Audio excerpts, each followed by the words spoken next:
Welcome to the Salmon Runs YouTube. Enjoy the video. You begin by creating the canvas and laying the groundwork. Pick resolution based on final output and work size. Once done, import a reference image and lower its opacity so it guides you without stealing focus. Make distinct layers now: sketch, linear, flats, shading, screen tones. Doing this first prevents messy edits later and speeds up inking. Now select a pencil brush for roughs and block out proportions quickly. Don't aim for details yet, just get composition and panel layout.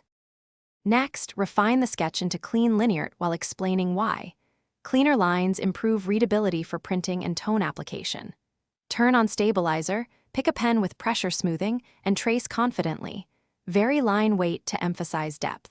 Then create panels using the ruler and rectangle tools.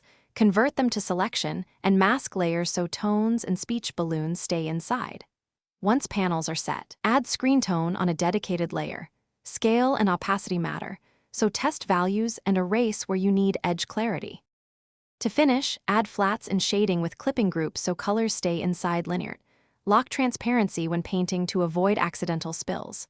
Once satisfied, set export settings: PNG for web, 300 dpi TIFF or PDF for print, and include 3/5 mm bleed if sending to press. If something goes wrong, like banding or weird brushes, try merging tone layers to remove artifacts, reset the brush, or restart the app. Finally, do a final zoom check for stray pixels, then save a layered backup. Thanks for watching. Consider subscribing if we helped you.